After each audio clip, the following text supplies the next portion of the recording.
Sa gitna ng patuloy na tensyon sa Middle East, lumitaw ang isang mahalagang development na agad nakakuha ng atensyon ng buong mundo. Isang ceasefire agreement sa pagitan ng United States, Israel at Iran ang inilatag bilang pansamantalang solusyon upang mapahinto ang tumitinding alitan. Sa unang tingin, ito ay tila isang hakbang papunta sa kapayapaan. Ngunit sa mas malalim na pagsusuri, malinaw na ang sitwasyon ay nananatiling komplikado at puno ng hindi pagkakasundo. Ang conflict na ito ay hindi basta-basta nagsimula. Ito ay bunga ng matagal ng tensyon sa pagitan ng Iran at Israel na kalaunan ay lalong lumala dahil sa direktang involvement ng United States. Sa paglipas ng panahon, ang mga sigalot na ito ay nauwi sa serye ng military strikes, missile attacks at retaliatory actions na nagdulot ng matinding instability sa rehiyon. Sa kasagsagan ng tensyon, halos araw-araw ay may nagaganap na pag-atake. Ang sitwasyon ay naging critical at ang posibilidad ng mas malawak na digmaan ay naging isang seryosong banta, hindi lamang sa Middle East kundi sa buong mundo. Dahil dito, nagkaroon ng kasunduan para sa isang 2-week ceasefire.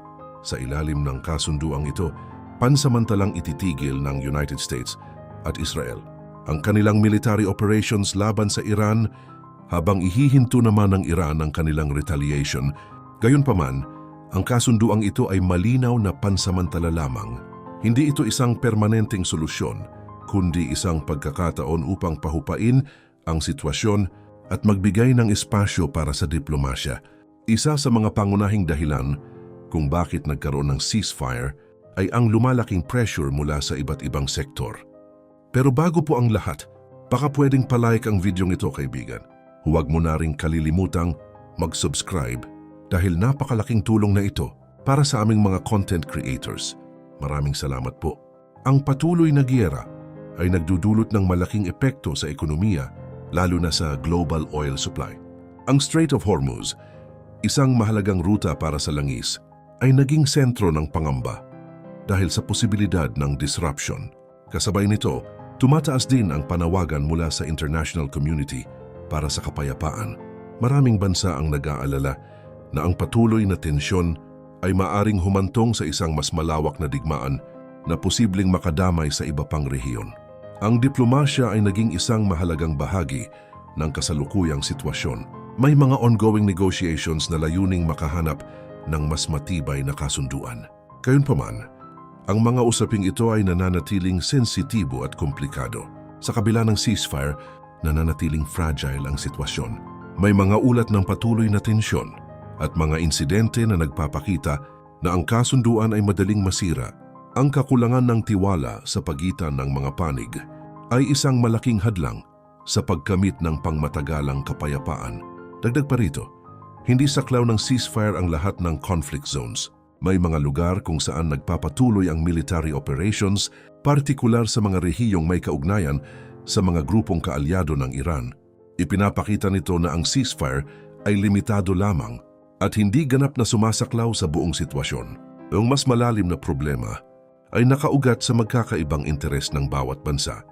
Ang United States ay nakatuon sa pagpigil sa nuclear expansion ng Iran at sa pagpapanatili ng impluensya nito sa rehiyon. Ang Israel naman ay nakatuon sa seguridad nito laban sa mga banta, habang ang Iran ay nagsusumikap na mapanatili ang kanilang sovereignty at strategic presence. Ang mga layuning ito ay hindi madaling pag-isahin. Dahil dito, ang bawat hakbang patungo sa kapayapaan ay nangangailangan ng masusing negosasyon at kompromiso. Sa kasalukuyang estado, ang ceasefire ay nagsisilbing isang pansamantalang pahinga sa gitna ng patuloy na tensyon. Hindi ito garantiya ng kapayapaan, kundi isang pagkakataon upang maiwasan ang agarang escalation. May ilang posibleng direksyon ang maaring tahakin ng sitwasyon. Maaari itong humantong sa mas matibay na kasunduan kung magiging matagumpay ang mga negosasyon. Maaari rin itong manatiling nasa isang fragile na estado kung saan may ceasefire ngunit may patuloy na tensyon. At sa pinakamasamang senaryo, maaari itong muling sumiklab sa isang mas malawak na digmaan kung magkakaroon ng seryosong paglabag sa kasunduan. Ang epekto ng sitwasyong ito ay hindi limitado sa Middle East. Ang global economy, lalo na ang sektor ng enerhiya, ay direktang naapektuhan. Ang pagtaas ng presyo ng langis at ang posibilidad ng supply disruption ay may malaking implikasyon sa iba't ibang bansa. Sa mas malawak na perspektibo, ipinapakita ng sitwasyong ito kung gaano kahirap makamit ang tunay na kapayapaan sa isang rehiyon na matagal nang may kasaysayan ng alitan. Ang ceasefire ay isang mahalagang hakbang, ngunit ito ay simula pa lamang ng mas mahaba at mas komplikadong proseso. Sa likod ng bawat kasunduan ay ang patuloy na laban sa pagitan ng interes, kapangyarihan at seguridad. Ang tunay na solusyon ay hindi lamang nakasalalay sa paghinto ng putukan, kundi sa pagbuo ng tiwala at pag-unawa sa pagitan ng mga bansa. Sa kasalukuyan, ang mundo ay nananatiling nakamasid. Ang bawat galaw, bawat desisyon at bawat kasunduan ay may malaking epekto sa direksyon ng sitwasyon. Ang ceasefire ay nananatiling isang mahalagang development, ngunit ang hinaharap nito ay nakadepende sa kung paano haharapin ng mga bansa ang mga hamon na kaakibat nito. Sa huli, ang kapayapaan ay hindi agad nakakamit. Ito ay pinaghihirapan, pinag-uusapan at unti-unting binubuo sa pamamagitan ng diplomasya at kompromiso. At sa gitna ng lahat ng ito, ang mundo ay patuloy na umaasa sa isang mas matatag at pangmatagalang solusyon.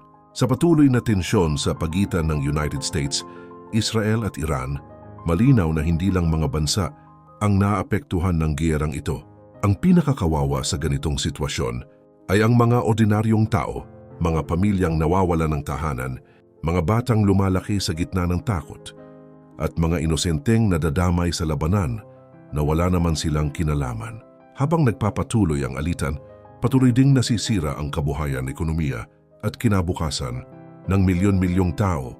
Hindi lamang ito laban ng kapangyarihan, kundi isang krisis na direktang tumatama sa buhay ng bawat sibilyan na nasa gitna ng gulo. Sa mas malawak na perspektibo, buong mundo ang pwedeng maapektuhan mula sa pagtaas ng presyo ng langis hanggang sa paglala ng global instability.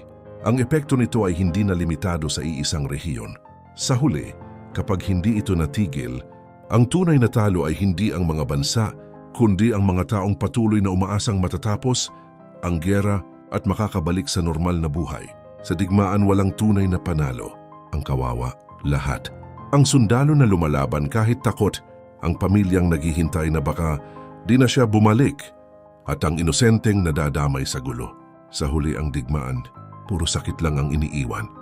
Ikaw, ano ang masasabi mo sa videong ito? Ibahagi mo naman ang iyong komento sa ibaba at sabay-sabay nating pag-usapan yan. Huwag mo na ring kalimutang mag-like at subscribe para sa mas marami pang updates gaya nito.